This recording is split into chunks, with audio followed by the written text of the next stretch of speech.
Welcome to MEnbar, the podcast of the Middle East Council on Global Affairs. I'm your host, Marco N. Jones, and today we have the honor of being joined by Nadim Houry, who is the Executive Director of the Arab Reform Initiative. Welcome, Nadim. Great to have you here. Thank you for having me. Very happy to be here. Yeah, great to have you in Doha, and especially great to have you on the MEnbar podcast. You are, I say, a giant in your field. You've been in many fields, but I want to talk today mostly about the Arab Reform Initiative. Right? Can you tell us about the Arab Reform Initiative and what makes its approach to regional development unique? First of all, thank you very much, and thank you for the kind words. I think of myself mostly as a recovering activist, but the Arab Reform Initiative is a think tank really trying to work on three essential questions for the Arab region, from Morocco to Iraq, including down all the way to the Gulf, which is how can we get more inclusive and representative governance in our region? Okay. How can we get more social justice implemented? And how can we get more environmental justice? And we have offices in Beirut, Tunis, and Paris. The think tank was actually predates my time. It was founded by a group of researchers and academics around 2007 at the time, a very different period, but with this idea that there needs to be a homegrown agenda for democratic change. Right. And that came as a reaction to what the Bush administration at the time was trying to do, which is impose democracy by the gun, and it wasn't real democracy. And to say, actually, no, people in the region want democracy, but let's see how they can do it. And it has evolved. Obviously, after 2011, the focus really shifted on trying to accompany the various social movements, contestation movements, to try to say, okay, how do you get to what you say you want? You know, you say you want social justice. Right. Have you thought about tax policies? Have you thought about who should have a seat at the table in making these decisions?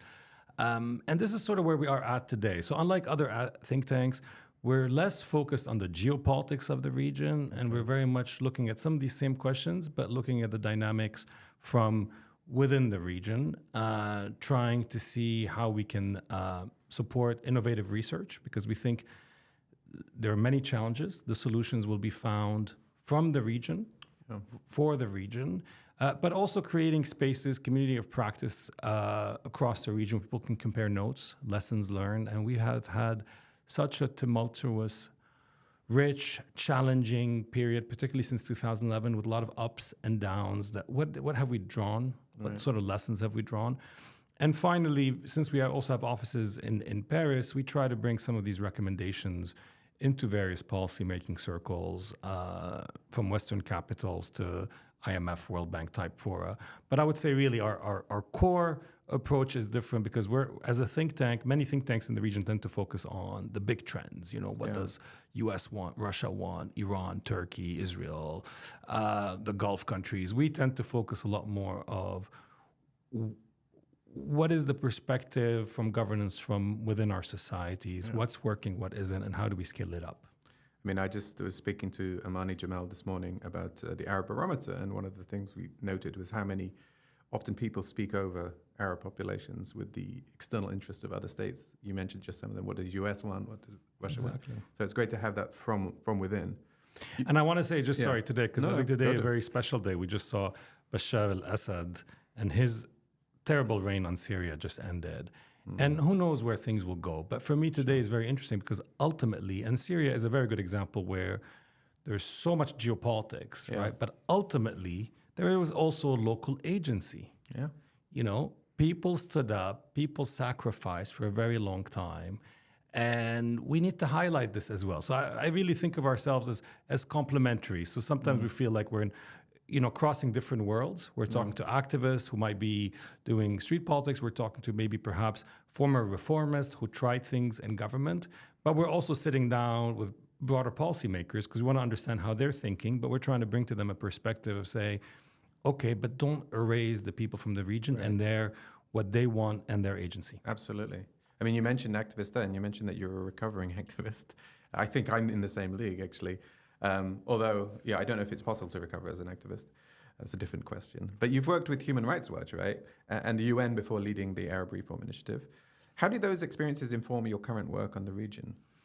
To be honest, a lot. Yeah. My formative professional experience actually with the UN as a young lawyer, I was based in New York at the time, being dispatched to work on oil for food, corruption in Iraq, post-US invasion in 2003. And it really, in a way, exposed me to the, at the time, frankly, the US invasion, how, the evils on the one hand of Saddam's reign, but also how the US invasion made things as well that much worse, and the corruption and the interest.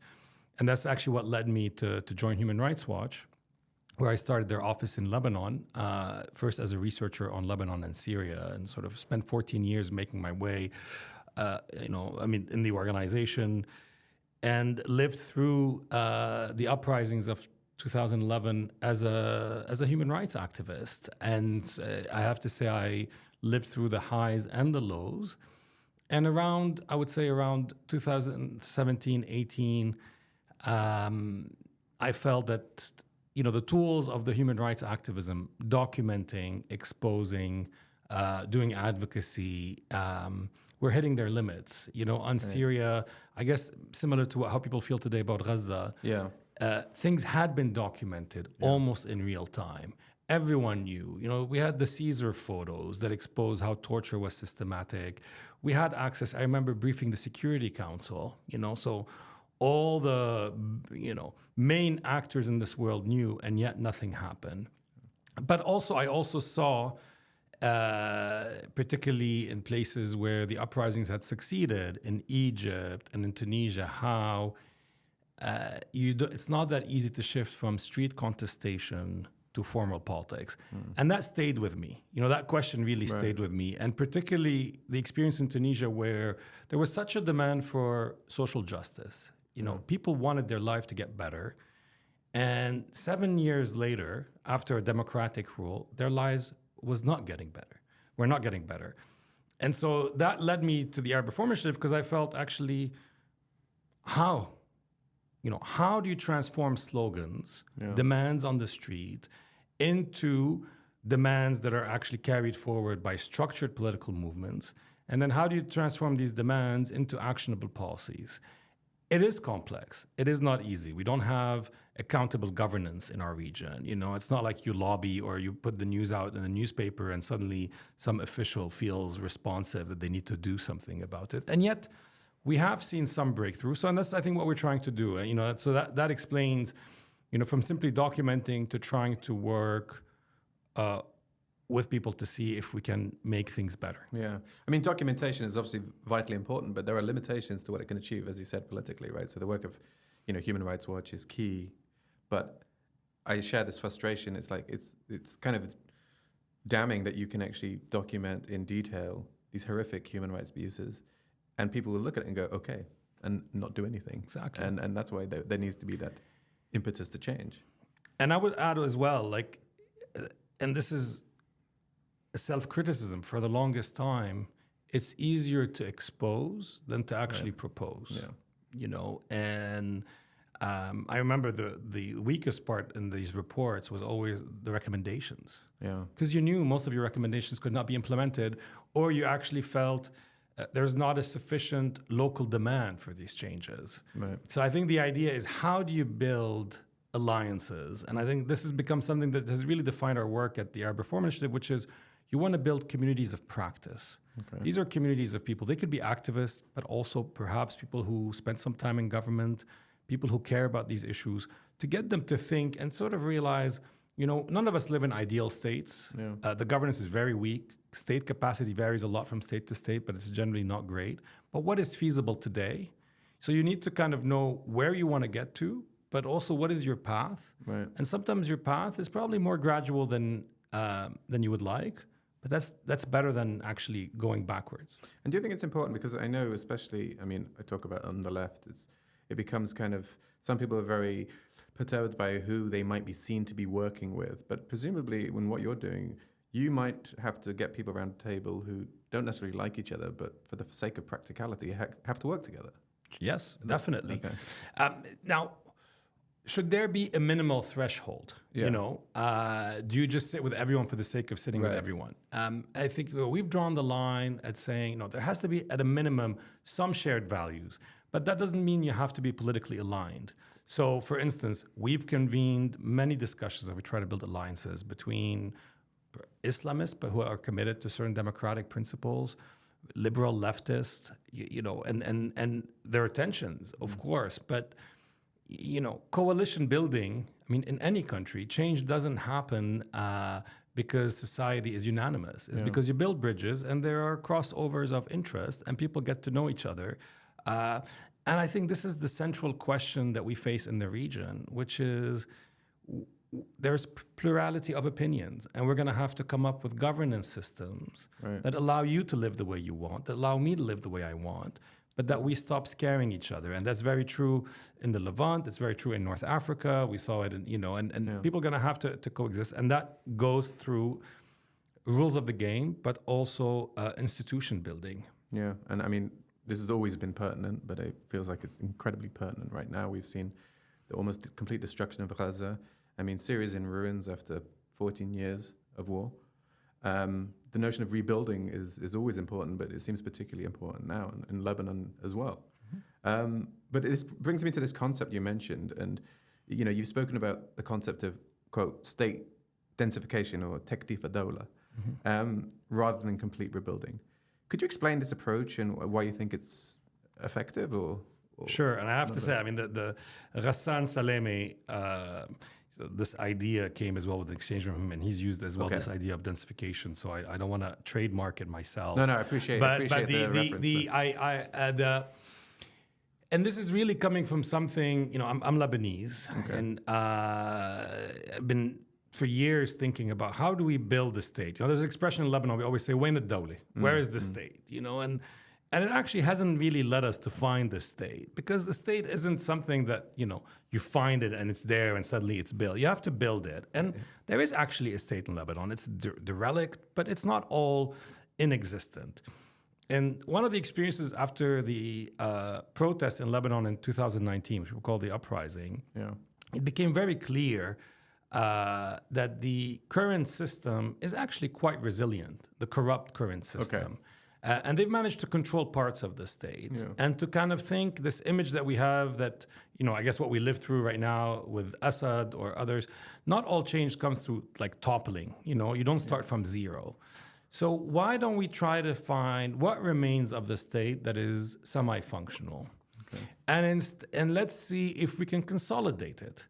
And this idea that it's not going to be perfect, but can it be islands of quality, so to speak? And maybe one way to approach how we build the state that we want is we take these small islands that we find, perhaps in the Ministry of Health, perhaps in small pockets in the Ministry of Environment, or small pockets in the Ministry of Education, and we try to densify them, taktif. You know, we try to kind of get them to start working, and we protect them. We protect them from the clientelism, from the sectarianism, us as civil society, as people looking at it.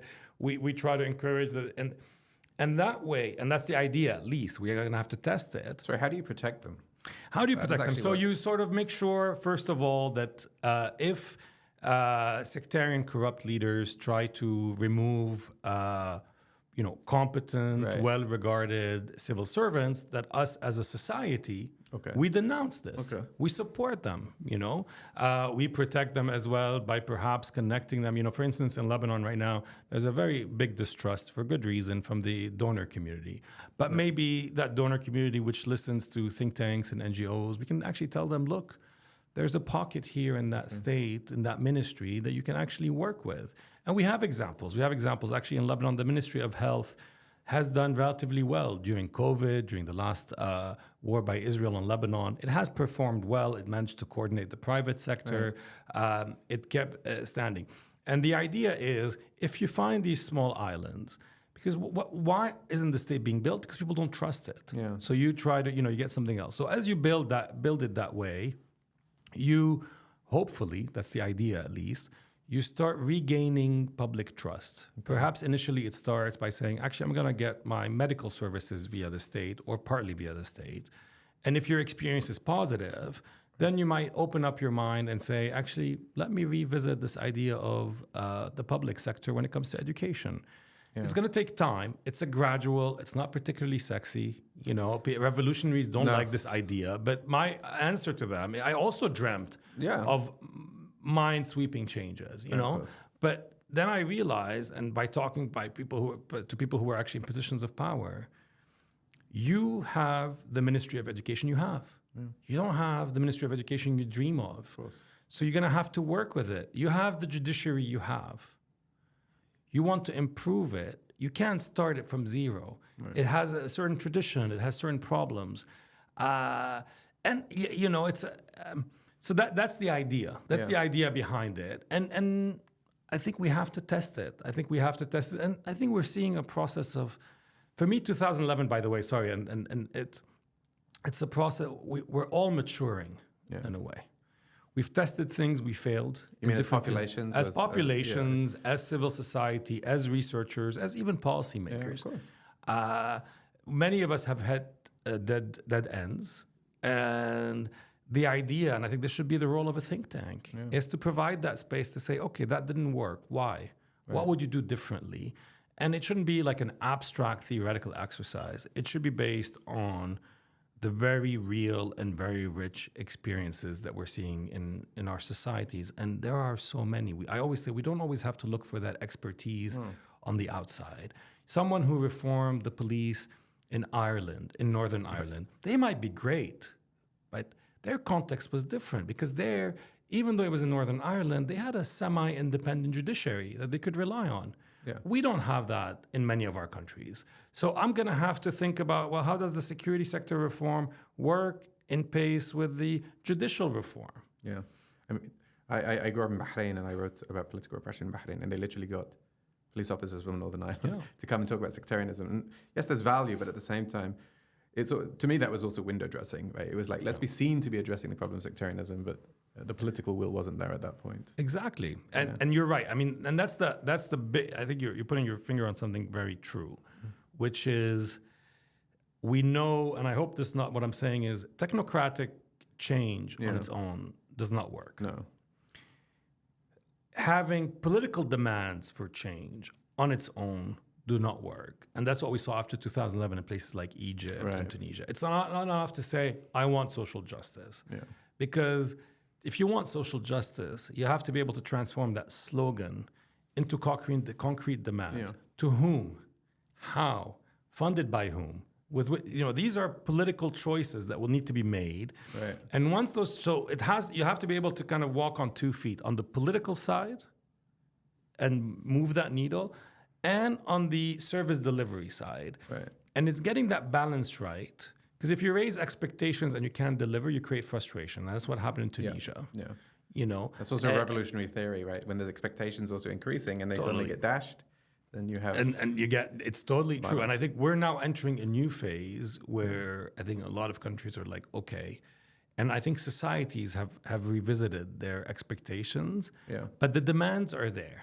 Right. The underlying demand for decent governance, for social justice. And I would argue, and that's what we're trying to do at the Arab Reform Initiative, that as a region, we need to become a lot more aware about the environment, not in a superficial, like, we want to preserve the trees, but actually as probably our most important common resource, and that there's a political economy of the environment. Of course. And we need to kind of, in a way, politicize it in the best sense of the word, that we need to think how people living in slums around many of the Arab cities are going to be able to live and live well as, there are more sandstorms, as there are more heat waves, and that will require resource allocation and how we think about cities and how we no longer ignore those who live on the margins. Right, absolutely. I mean, you talked as well about who is going to do this thing, put these resources in place, but also where do those resources go? We've talked about governments and institutions, but you talk about NGOs too. What's the role of NGOs? And you mentioned suspicion among the donor communities in some places. Is there a danger of NGOization of governance? Is that happening? Do NGOs play a crucial role in this kind of reform, I suppose. I mean, how do you see the role of NGOs and building capacity and building trust? Because I think trust was a key thing about what you were saying. People need to trust their governments. Yeah. How does that come when NGOs are tasked with doing a lot of that work for whatever reason? Sure. So I have to say here, two things can be true at the same time. Yeah. We actually do need NGOs. Okay. By the way, NGOs they should be part of a broader civil society that also includes trade unions, that also includes political parties. The problem is in our region, NGOs have started to fill all the gaps. Yeah. And at the same time, there's a risk of, and we've seen that very clearly in occupied Palestine, we've seen that very clearly in Lebanon, that NGOs become the fallback position to everything. So here's, I think, where I see it. NGOs can play, and we've actually done at the Arab Reform Initiative a series of papers looking at a different context about how NGOs can influence change in different ways. And most people think of NGOs as service delivery, humanitarian response. And that's an important role, but that doesn't change things. It can even be counterproductive at times. But NGOs can act as a watchdog. Okay. And we've seen a generation of NGOs emerge after 2011 in the region. We've done a number of case studies in a number of sectors. Urbanism, groups like Ashfa Touba in Egypt, Beirut Urban Lab in Lebanon. There are others, example in Morocco and Tunisia, that have really developed expertise, and they get in the nitty-gritty. Yeah. They are looking at the urban laws, urban planning laws. They're able to intervene in it. We've seen organizations like Legal Agenda, present in Lebanon, Tunisia, and they've developed real expertise on the judiciary. They know what's going on the inside, and they are able to bring to the attention of society, watch out, this is happening. These judges are being punished for doing their job properly. That's really interesting. And this is a new generation of organizations. We're starting to see them as well. Another fantastic set of organizations have emerged on access to information laws. You know, in Lebanon, Rebel, there's one in Morocco, one in Tunisia, where they're actually doing the work of sitting in, going through the official journal that any country has, the Gazette, the official Gazette. And they're actually saying, wait a minute, these contracts are being signed by the state and procedure is not being followed because there is a paper trail. Yeah. So for me, we have to also think of civil society that way, a sort of vibrancy on it. Civil society as well has a challenge in our region is part of the NGOization has become highly dependent on foreign money, on foreign donors. Yeah. Now, I don't take for me, it's not an ideological position. The key is, are these NGOs retaining autonomy, independence, and how do we create an ecosystem where you have different kinds of NGOs? Some NGOs maybe will be based on volunteer work. They will not need much funding. And maybe you will have some NGOs that will need some foreign funding. Maybe other NGOs will find local funding. I think we just need to diversify the ecosystem. Because, that helps also being sustainable, right? You can't, especially if there is foreign funding, which might be useful and have its purposes, sometimes it's attached to conditions, and you can't guarantee it's going to exist the next year, And therefore the NGO might not exist, And I'll say you're totally right. There's sometimes disinterest, but also sometimes, not always, some foreign funding comes with particular agendas. Yeah. So suddenly in the region was flush with money on countering violent extremism and preventing violent extremism, without actually thinking if this is the right approach. Right. It was so superficial. Yeah. When you look at them, what they're trying to do was actually local development. Right. I was like, why don't you just call it local development? Why? It's just because because they're poor young Arab Muslim men, so they might be radicalized, so we need to create these fake jobs for them. Like, no, you need to create jobs for them anyways. Right. And but you know what I mean? It's just the prism sometimes can be unhelpful. But I also need to say, and we've seen it definitely in the Levant countries. I don't want to bash here civil society because they have taken on so much, in part because the state has been so absent. So in a way, very thankful. Yeah. But it's also the question, so let's not throw the baby with the bathwater, so to speak. Yeah, absolutely. But how can we reform it? What is the ecosystem? And this ecosystem, as I mentioned, you'll need the NGOs that act as watchdogs. Yeah. You'll need the NGOs that can propose new ideas. And you will need the NGOs that do perhaps humanitarian interventions. But generally, and I have to say, this has been part of the problem, and this comes from the international donor agenda. Because there's been a fatigue, mostly due, frankly, to the failed U.S. invasion of Iraq and the U.S. debacle in Afghanistan, state building is no longer in fashion. Right. Okay, no one wants to talk state building. If you go meet any official and you mention about radical governance structure, you can see their eyes roll. They'd rather talk, well, can we give you this so you keep these refugees busy, Right. and It's so like forth. a sticking plaster or Exactly. Yeah. And I keep saying, this is a Band-Aid solution. Yeah.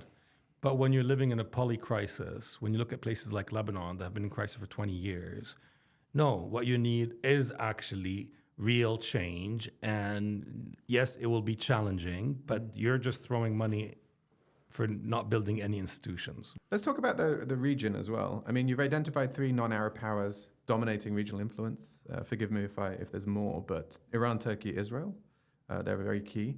How has this power dynamic shaped reform possibilities in the Arab world? Lebanon in particular, but the Arab world in general? I mean, it's mostly been negative, right? Right. I mean, Israel is committing genocide in Palestine, so there's no ability to even talk about reform there. Right. And the Iran's influence, as well, Israel has been, because it's such a big threat for neighboring countries as well, like Lebanon and Syria, it's been used as an excuse for many, many years, for decades, I would say, to prevent any reform. And the Assad regime was the perfect regime. I would always say, but we can't reform because the Israeli enemy would use this, because this would weaken us, until we realized the regime had become so weak, it didn't even, it just collapsed eventually.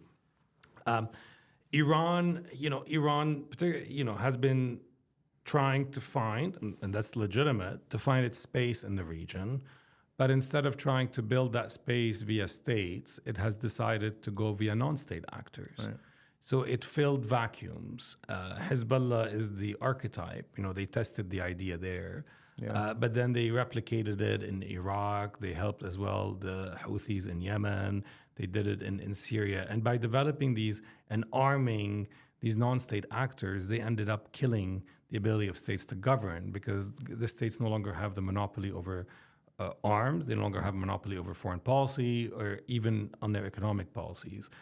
And that also has made reform very, very difficult. Yeah. And Turkey has had its own agendas, in many ways. In Syria, it's all about fighting the Kurds and how it sort of distorts that and so forth. This has really impacted the Levant. We've also seen other regional actors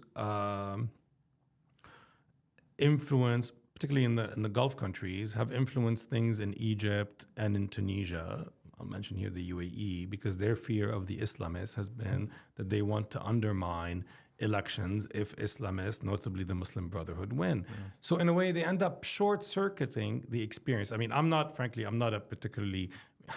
known to be an Islamist myself. My politics are different, but if they are willing to play by the democratic game, we have to accept them, as long as the rules are right and it's not a one-off, And to me, this is where Tunisia and Egypt were heading.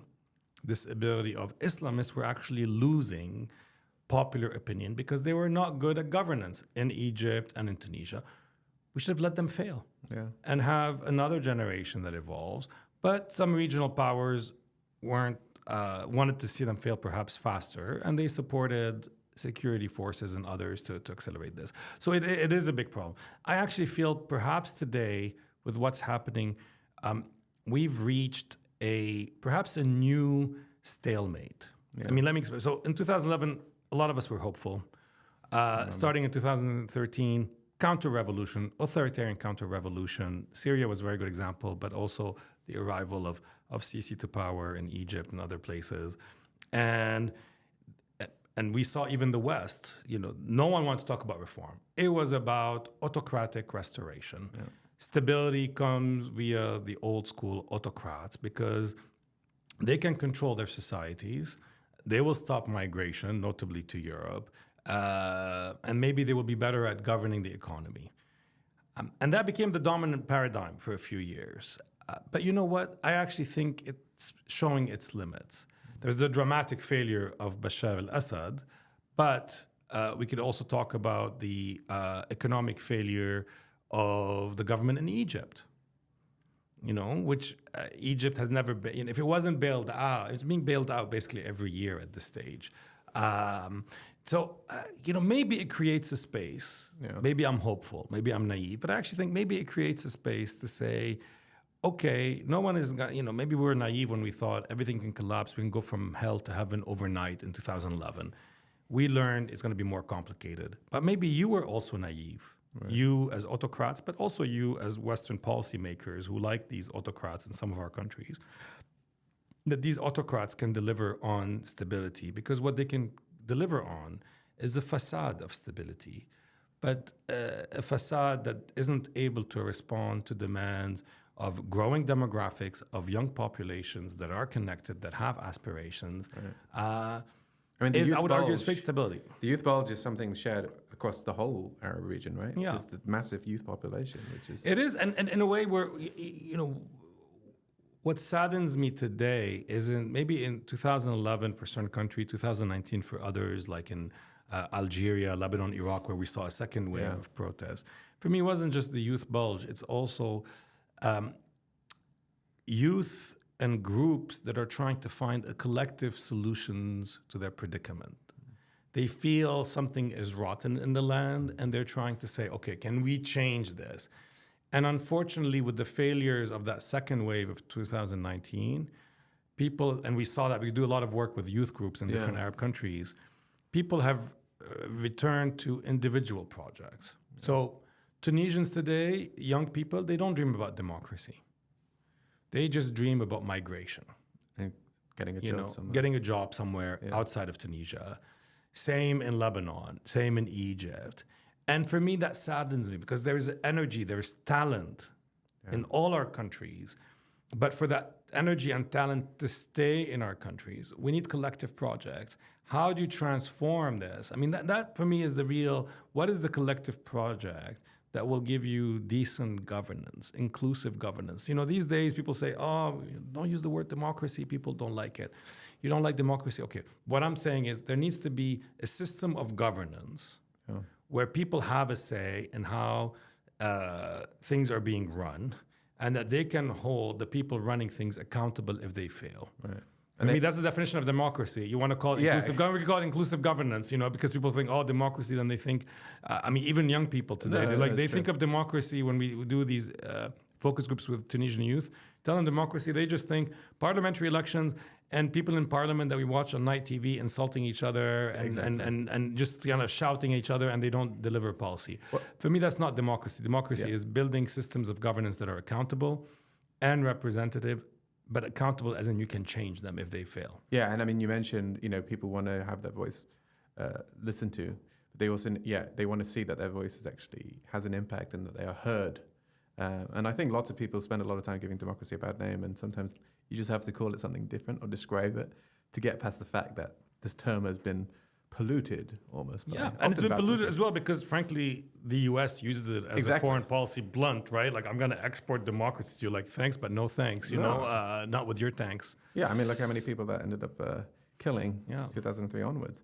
I want to talk, before we sort of go towards the final section, a little bit, we talked about the regional dynamics and the structural kind of dynamics. I want to talk a bit about Lebanon in particular. I mean, you mentioned, it was really interesting, and it was quite sad, I suppose, this, not lack of hope per se, but the fact is that people turn to themselves and they just become focused on, for example, migration, getting a job.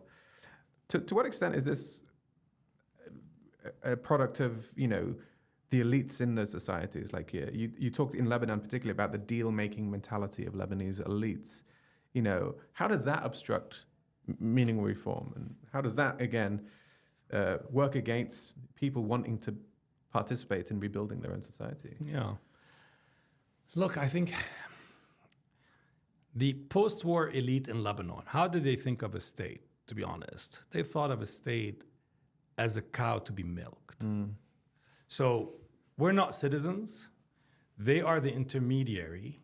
They capture, and you access these services that you're actually paying for, but you don't access them directly as a citizen. You access them as a follower of X, Y, and Z, because they control these things. You want a job in the government, and you're from this religion, you have to go through that person. Right. The problem is, the system worked as long as there was money coming in. And that's the Ponzi scheme part of Lebanon. There was a sort of money coming from the diaspora, remittances, it kept being fed. So they were taking, they were feeding themselves like ogres on all the money, but they were leaving enough little bits to kind of come through to keep the system going. Right. Until, like any Ponzi scheme, the money starts running out. And then it totally falls. And then what do? They can't produce the milk anymore. So then they start kind of killing the cow and distributing it. And that's the deal making. Okay. It only works. You'll get a bit, I get a bit. And then if we disagree, we stop everything because I'm not getting my fair share. Right. So they're never actually focusing on building a productive economy. They're not ever focusing on holding anyone accountable. I'll give you a very good example. And I worked on this for years at Human Rights Watch. You could not hold a low-level policeman accountable in Lebanon. Really? Even if you catch them committing a crime, and you bring that evidence, and there were actually specific cases where we had solid evidence against policemen because they tortured, because they raped detainees. Right. Their superior cannot hold them accountable.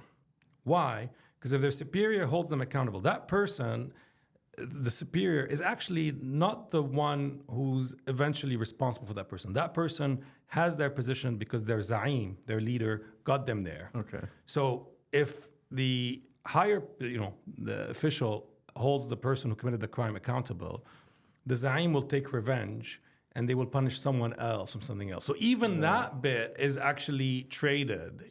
Don't do this or I will do that. Right. And it's a bit, for me, it's a bit like a cancer that just spread throughout the polity at this stage in terms of the governance. And what's incredible is when there was nothing left to share, there's nothing to do deals on, they stopped governing. So why have they not been able to elect a president for the last 2 years? Can you imagine a country that goes through a war for 14 months with no president? What's preventing you from electing a president? Because they don't know how they only know to elect a profile of a president when there's something, where there are spoils to be divided. If there are no spoils to be divided, if it means electing a president that will have a mandate to do reforms, they don't want the president to do reforms because they'll be scared. So they've stopped every single reform attempt. You can see it in terms of the banking sector stopped. No country, 5 years later, they still haven't reformed the banking sector. Right. Everyone tells them you have to reform the banking sector. They don't do it because, even though they know that there's no other alternative, because they're like, well, what's in it for me? And maybe I'll just write it out and someone else will do it. So it is a problem. We have a corrupt political elite that is now tightly enmeshed with the economic elite to a certain extent.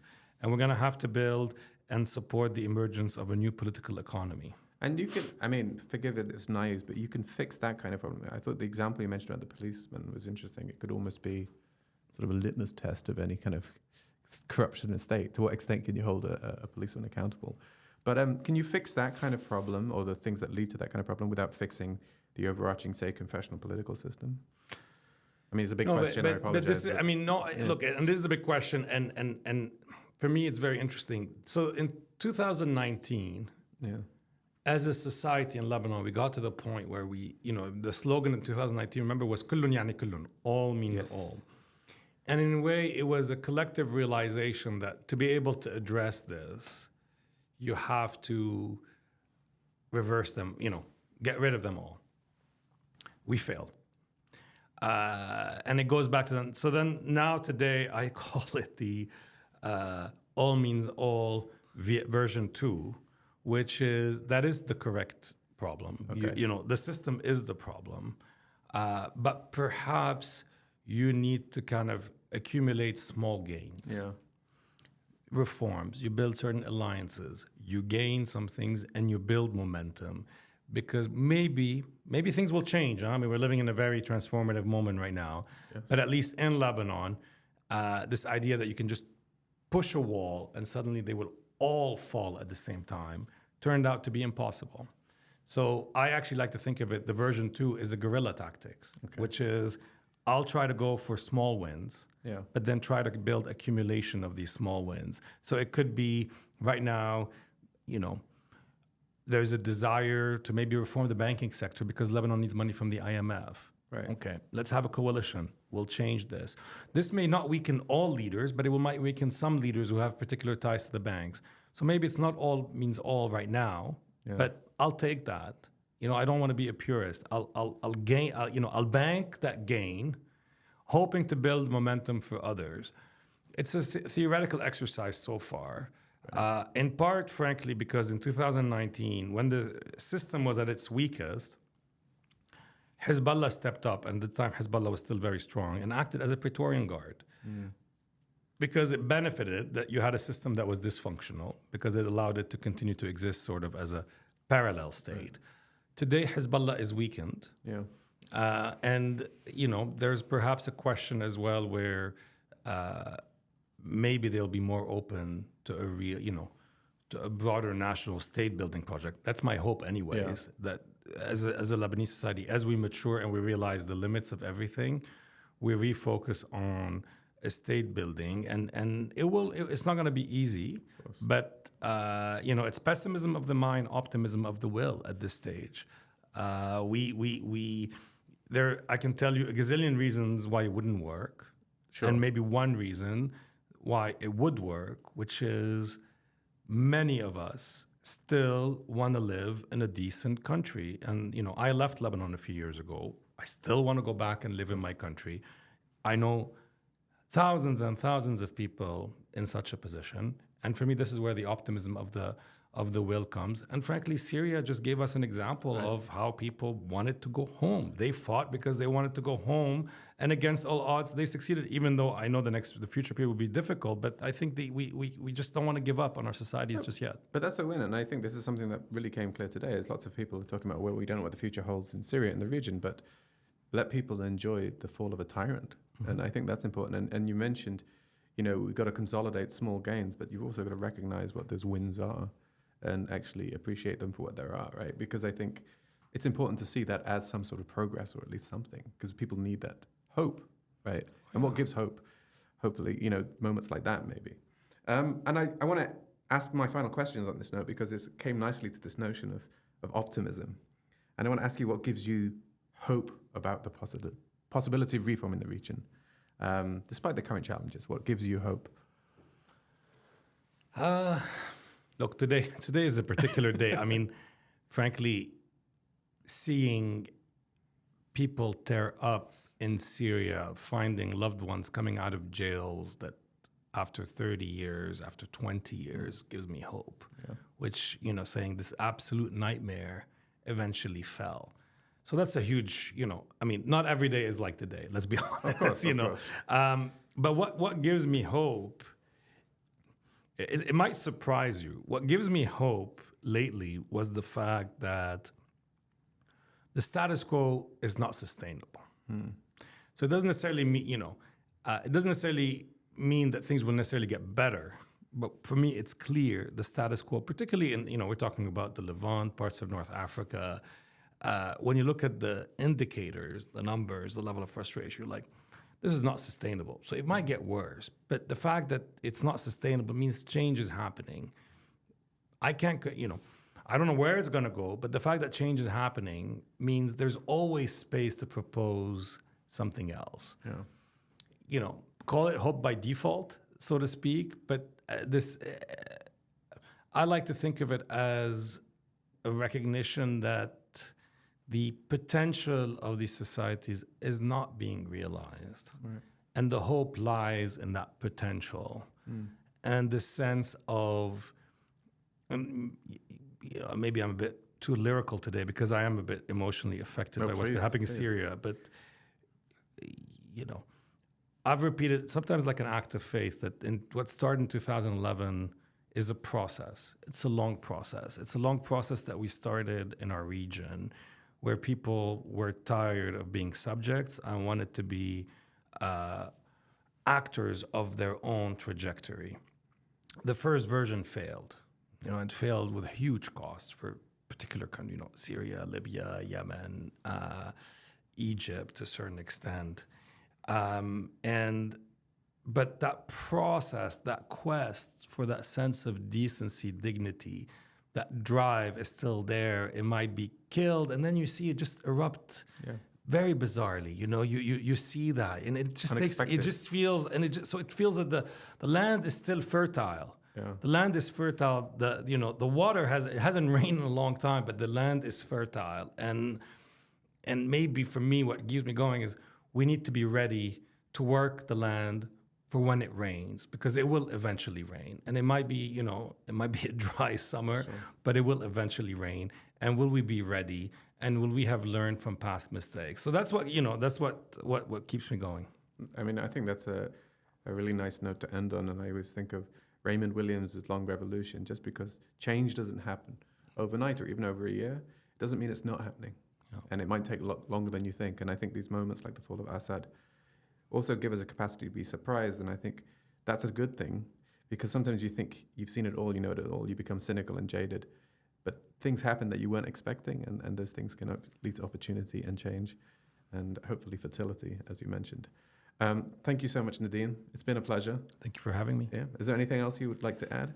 I'd like to finish on this hopeful note, and just to kind of really say mabruk to the Syrian activists who have fought so hard, and to say this is their day. A lot of people are going to try to steal their day, but they should know deep down. I think they know it. They paid such a heavy sacrifice, and I'm in awe of, frankly, their courage, but also their pain. And their pain in exile, their pain in prisons in Syria, their pain in living in tents in Idlib. And I have to say, I feel maybe, it's going to be hard, but maybe we're entering a more hopeful period, maybe. Hopefully. Thank you for that. On that compassionate note, we'll end. Thank you so much, Nadim. Nadim Houry is the Executive Director of the Arab Reform Initiative, and you've been listening to MEnbar. You can like us wherever you get your podcasts. Thanks for listening to MEnbar, the podcast for the Middle East Council on Global Affairs. Follow us wherever you get your podcasts.